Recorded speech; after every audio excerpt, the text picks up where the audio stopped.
Good morning, all of you. I welcome you all to Ansarkari, and I hope that you all must be doing great. So, today we are going to discuss the newspaper for 11th of January 2023. So, firstly, we see that we are again seeing people protesting in the country of Peru, and yesterday also we saw that. Like a day before yesterday, we saw that people are also protesting in Brazil. So, in Peru, the situation is that after the ouster and arrest of the then President Pedro Castillo, so people started protesting, and protesters they want Miss the right now we can say who is the president to resign, and elections should happen right away. So this is the demand of protesters, and again we are seeing that people are not respecting the democratic principles in Peru or be it Brazil. Then we see that the Bhopal gas tragedy, it happened 1984, and it was because of the leakage of the toxic methyl isocyanate gas. So you should be knowing which gas was it. So it was methyl isocyanate gas which leaked from the Union Carbide factory in Bhopal on the intervening night of December 2 and 3rd December of 1984. So, which led to approximately, we can say, 5,300 people dying and injuries to 5,68,292 people, and it resulted in loss of livestock and loss of property. Then we saw that the company, that is the Union Carbide Corporation, it gave a compensation of around 715 crore rupees in 1989. But right now, recently, a constitution bench it has asked the government why 50 crore rupees of the compensation that was paid by the company that has still not it is still not reached the beneficiaries, the victims, and it is also sought the additional. So the government has so additionally it has sought the funds of 7,400 crore rupees now from the company, and the government said that there is fresh data of more suffering that was caused by this incident. So in this backdrop, the government is now demanding additional rupees 7,400 crores, and constitutional benches asked the government why still rupees 50 crores has not been reached to the victims of this tragedy. So the company is now saying that it is not ready for providing any additional amount to the government, and they also say that this is what they settled for, and initially the settlement was completed in 1989 according to the company, and if the government don't want the settlement, then let the law take its course. So this is what the company has to say, and this is the thing as of now. Then the G20 working group meeting, it was held discussing about the financial inclusion. So our union tribal affairs minister, he addressed the meeting and he said that India's vision is to promote a universal sense of oneness and work together to shape a new paradigm of human-centric globalization. So this is the key word, human-centric globalization, where no one would remain behind. Then talking about the black buck survival challenges, how it has survived the challenges because of natural or human factors. So a study has been conducted by the Indian Institute of Science, and it shows how black buck in India it is fared in the face of natural and human induced challenges to their survival, and it is found only in the Indian subcontinent. So all the important facts are mentioned in this article which are important for prelims. So black buck is found only in the Indian subcontinent, and the animals they are mainly seen in three broad clusters across India. So they are divided into three parts, we can say. First, they are found in the northern region, then in southern and in eastern regions in India. So the study found that an ancestral black buck population it first split into two groups. First it got split into two groups of northern and the southern cluster, and further the eastern cluster it emerged from the southern cluster. So despite all the odds, the male black buck appeared to disperse more than expected, and it contributes to the gene flow in this species. And females, on the other hand, they appear to stay largely within their native population ranges. So that is one result of this study, and the data also showed an increasing trend in the black buck population numbers as compared to the recent past. So even their population has been growing, and we can say that they are also surviving the challenges because of natural and human induced factors. So this is, we can say, regarding the black buck, and they're only found in the Indian subcontinent. Then talking about the Paiga tomb complex, which are there in Hyderabad, so they are going to be restored with the help of funds that would be provided by the US Ambassadors Fund for the Cultural Preservation. So this necropolis of noblemen, it dating from the Asaf Jahi era, known as the Paigar tombs, and this is one of the most significant architectural sites in Hyderabad. Stucco work like this doesn't exist anywhere else in India, and it is incredible lattice screens, minarets, and detailings. So you can find out more about these Paigar tomb complex, and you can see them in this picture also. Coming to the editorial page, what lessons can we learn from the Russia-Ukraine war?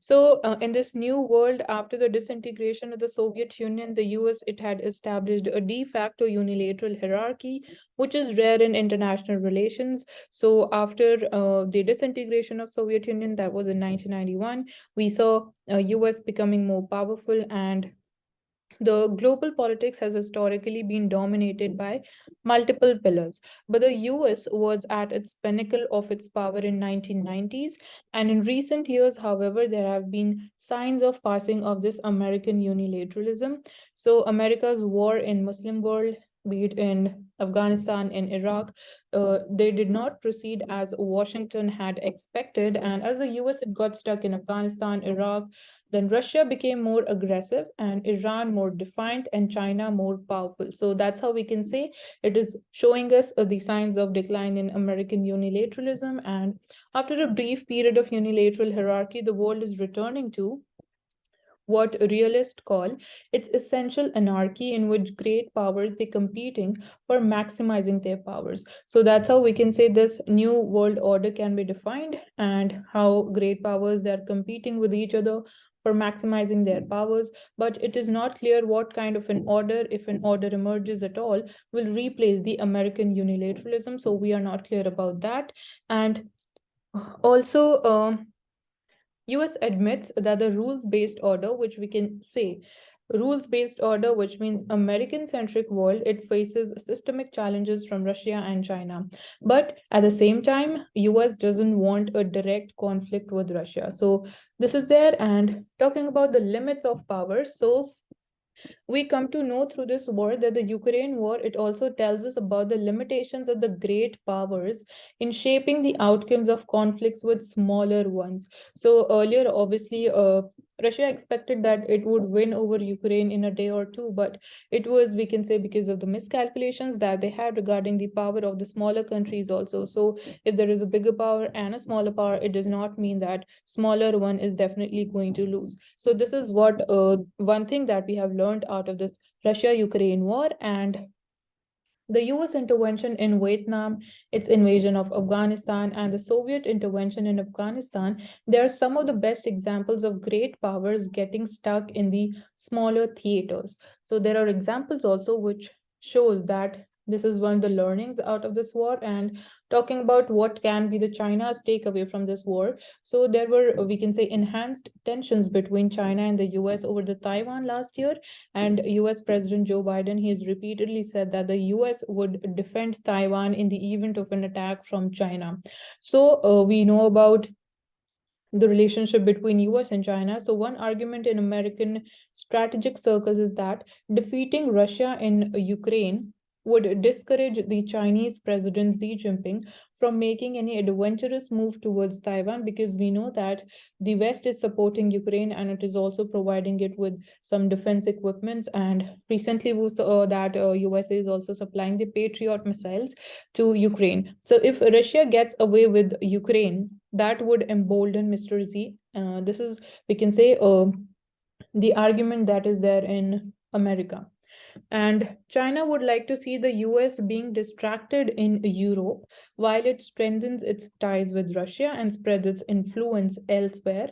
So this is, we can say, one of the beliefs which is possible, and it believes that it will be favoring China if US is more engaged in Europe. And the question that arises is that could that the US in the near term would be whether the time, the resources, and the energy that the US is spending on Ukraine to weaken Russia, is it worth in a changing world where China is its most powerful rival? So this question can be there, that the main rival of USA when we talk about it is it is obviously not Russia, it is China, and USA, it is spending its time, energy, and resources on Ukraine so as to weaken Russia. So this is one question. And we have been talking about, we saw that how the Tamil Nadu governor, he walked out of the house while he was delivering an address speech to the house there. So we see that when we talk about this relationship of governor with the state, and he sometimes see that he is a person who represents the center and he cannot take anything against the power that is there, the party that is there in the center. So we see that in the longer term, the role of the governor in the country's constitutional scheme that needs a thorough overhaul, so that the incumbents in Raj Bhavan, that is the governors, they give up their sense of overlordship and they focus on their core constitutional functions, such as granting assent to bills. So the governors, they should try to keep themselves away from the political things and be more focused upon fulfilling their obligations and the core constitutional functions that rest on them. And one of them includes granting assent to the bills, and that is there. So we see that PM 2.5 pollution in Delhi, it has reduced in last 4 years, according to the report. So it has reduced by 7 percentage points, and it has now come to the level of 99.71 micrograms per cubic meter in 2022. So it has fallen from the level of 108. And there is the National Clean Air Program, which hopes to reduce the pollution by 20 to 30% by 2024 as compared to 2017 level. Then RBI has recently released the revised guidelines for the locker management. So in order to enhance the safety, transparency, and effective management of the safe deposit lockers provided by banks, the apex banking regulator, that is RBI, has released a list of revised guidelines. So the guidelines, they are followed observations, they are the observations, or they are revised after the Supreme Court's verdict in the Amitabh Das Gupta case of February 2021. So what changes are there for the banks in these new revised guidelines? So now, while allotting lockers, the banks, they have to enter into an agreement with the customer on duly stamped paper, with a copy being provided to both the parties. And the terms of the contract must not be more onerous than required in the ordinary course of business to safeguard the interest of the bank. So this is, we can say, one part of it. And banks, they would now be allowed to obtain a term deposit at the time of allotment to a consumer. So it would cover 3 years of rent, and the charges for breaking open a locker should be locker hirer and neither operate it and nor pay the rent. So the central idea here is to ensure the prompt payment of the locker rent. This is also one new addition, and banks would not be under any liability to ensure the contents of the locker against any risk whatsoever. And additionally, under no circumstances can it offer insurance products to the customers for insuring the contents. So what is new for customers? So for lockers that are operated through an electronic system, the bank must institute measures to safeguard it against any breach of security, and banks would reserve the discretion to break open the locker with regards to due procedure if the rents are not like paid on as per the timely basis, and if they are unpaid for 3 years in a row, so the discretion lies with the bank, and they must however inform the user and accord him reasonable opportunity to withdraw the deposited contents in the locker. And break open process would take place in the presence of a bank officer and two independent witnesses, and the entire process needs to be taped. So these are all the new changes under the revised guidelines by RBI. This article is extremely important for today, and we see that here this article is defining, or it is we can say bringing to our cognizance what has been the main idea of our Constituent Assembly when the Constitution was being framed regarding addressing the, we can say, the government that is there in power in the union. So using the word union government and the central government, what are the different connotations of it? So the union government, it sends out a message of unity and confluence. So the term center, it is absent in the constitution, and as I just said you, that in the light of Tamil Nadu governor's recent remarks on the question of using union to refer to the government of India. So, in this article, it is elaborating on how the term reflects the original intent of the founding fathers of the constitution. So, Tamil Nadu government's decision to shun the usage of the term central government in its official communications and replacing it with the union government is a major step towards regaining the consciousness of our constitution. So instead of addressing the government in the center as central government, the Tamil Nadu government has passed an order that in the official communication, now you'll be addressing it as union government instead of central government. And 71 years since we adopted the Constitution, it is time we regained the original intent of our founding fathers, beautifully edged in the parchment as Article 1. So, Article 1 of the Constitution says, India, that is Bharat, shall be a union of states. So, this is one thing, and what we have are the union and the states with the executive powers of the union wielded by the president acting on the aid and advice of the council of ministers that is headed by the prime minister. So the general clauses act in a of 1897, it however defined for the first time the central government. So the central government for all the practical purposes is the president for the commencement of the constitution, but we do not find any mention of the word center addressing the government at the union as central government in the constitution, and there is no definition of it. However, the general clauses act defines the central government. And talking about the intent of the constituent assembly, so on December 13, 1946, Jawaharlal Nehru, he introduced the aims and objects of the assembly by resolving that that India shall be a union of territories willing to join the independent sovereign republic, and the emphasis was on the consolidation and confluence of various provinces and territories to form a strong united country and not strong united center. So the main members of the Constituent Assembly were of the opinion that the principles of the British Cabinet Mission Plan of 1946 be adopted, so which contemplated a central government with very limited powers, whereas the provinces had substantial autonomy.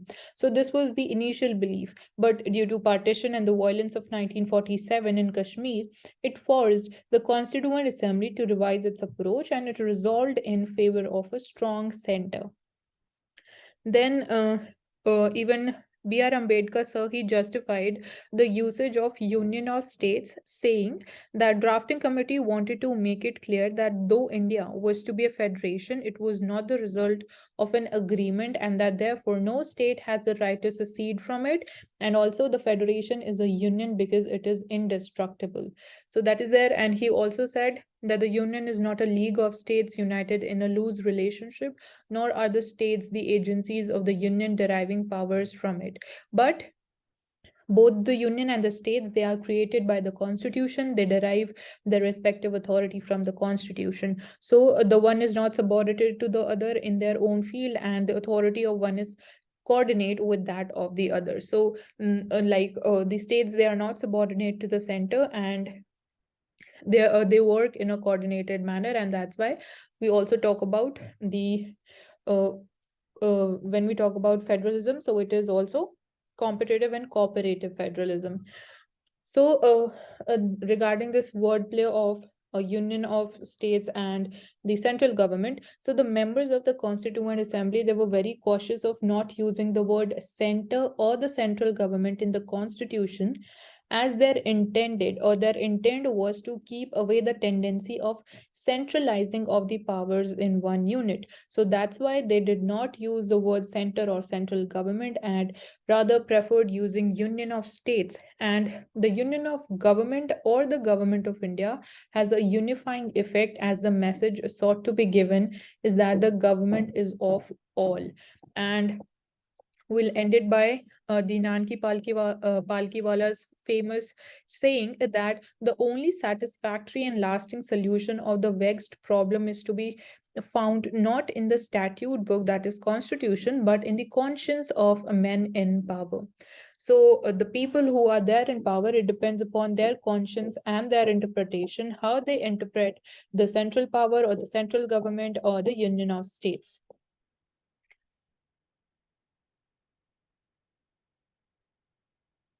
Then DAC, that is the Defense Acquisition Council, which is headed by our Defense Minister.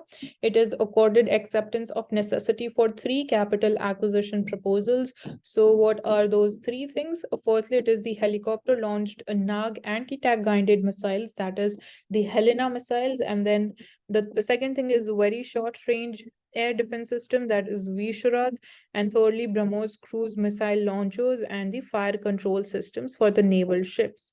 So all these are designed and developed indigenously, and that is there.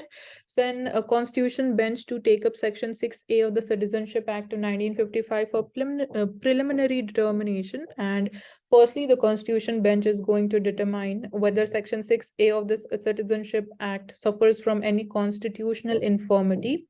And this section 6A, it was a special provision that was inserted into this Citizenship Act in furtherance of a memorandum of settlement called the Assam Accord that was signed in 1985. And basically, the accord was signed to identify and deport the undocumented immigrants in the state of Assam, who mostly came from neighboring Bangladesh into the state. And the conditions that are mentioned in section 6A, they recognize foreigners who had entered Assam before 1st January 1966 and they been ordinarily resident in the state. They would have all the rights and obligations of Indian citizens. And those who had entered the state between 1 January 1966 and March 25, 1971, that is before the Bangladesh Liberation War, they would have the same rights and obligations, except that they would not be able to vote for 10 years. So you should be knowing about this. And the petitioners, they have to say that this special provision under section 6A, it was in violation of article 6 of our constitution, because article 6, it has fixed the cutoff date for granting citizenship to immigrants as July 19, 1948. But under section 6A, the conditions and the dates are different. So that's what the petitioners has to say, that it will lead to the violation of article 6 of our constitution. Then, as we were talking about the National Clean Air Program, which was India's national policy on curbing the air pollution. So, the air quality, it has improved in only 49 of the 131 countries in 2021-22, and this is as per the report by the Center for Research on Energy and Clean Air. So, this program, that is the National Clean Air Program, it was announced 4 years ago, which was covering 132 of India's most polluted or so-called non-attainment cities. And this is defined as a city whose air quality did not meet the national ambient air quality standards of 2011 to 2015. And it aims to bring down 20 to 30% reduction in pollution levels from PM 2.5 and PM10 particles by 2024, using 2017 as the base year. And talking about the disbursement of the funds, so the Central Pollution Control Board, it coordinates the program, and it only considers the level of PM10 when it is about disbursing the funds under this program. And our president, while addressing the Pravasi Bharatiya Divas celebrations, she said that the Indian diaspora would help in the inclusive development of our country, and it has become an important and unique force in the global system. Then there'll be annual police conference, which will be organized by Intelligence Bureau, and our Prime Minister would be attending all the sessions. So conference is organized every year to discuss various internal security challenges and policing matters that could not be held in the previous year. And the Director General of Police of all the states and the Central Armed Police Forces will be participating in the conference. And like post 2014, a conscious decision was taken to organize the conference outside the national capital, but this time it is happening in Delhi from 20th of January. Then talking about the conference to discuss relations between judiciary and legislature. So under the India's leadership of G20, relations between judiciary and legislature and the effective functioning of parliament and assemblies will be on the agenda during 83rd All India Presiding Officers Conference, and it will be chaired by the Lok Sabha Speaker Om Birla sir, and it is necessary that the three organs they work in harmonious manner as per the spirit of the Constitution. So making Parliament and legislature more effective and accountable is going to be on the agenda. Then presiding officers of the legislatures, they will discuss how legislatures they can play an effective role in changing scenarios, and further efforts to bring all the legislatures of the country on a single digital Sansad platform so that there is quick and easy exchange of information and innovations. And also, this would be increasing and improving the efficiency and quality of communication, and also strengthening our democracy and providing information at, we can say, in a quicker manner to the people. Then at the business page, we see that according to Goldman Sachs, so it says that it is unlikely to see any major reforms and in the budget, that is in the upcoming budget. So it believes that there is unlikely to see any major reform, and it could see higher allocation for the welfare schemes as well as the capital expenditure, along with cuts in the defense expenditure as witnessed in the recent pre-election budget. So according to a trend, they have to say this. And since we have general elections in 2024, so it believes that there are not going to be any major reforms in the upcoming union budget, and also rural employment and housing can be the likely focus. And Michael Patra sir, he has been reappointed as the RBI Deputy Governor. So he's also a member of the Monetary Policy Committee that is headed by RBI Governor, who is currently Shaktigant Das sir. Then utilities yearly coal, they may need 8% more of coal on renewables deficit. So India expects that its power plants, they will burn about 8% more coal in the fiscal that will be ending in March 2024. And India missed its 2022 renewable energy global goal that was, we can say, by more than 30%. And we are the world's third largest energy consumer and emitter of greenhouse gases. And China and India, they together account for 3/4 of electricity consumption in Asia Pacific. So since we were not able to completely meet our target when we talk about setting up more renewable energy capacity, so even that is going to put pressure more on thermal power generation. So it is expected that we might be needing 8% more coal to meet our energy demands and requirements in the subsequent financial year. So that's all for today. Thank you for joining in Sarkari. I hope you've learned something new and enjoyed this session also. And do not forget to subscribe to our channel. And also you'll be getting the PDF link in the description box. So do not forget to have a look at the PDF also.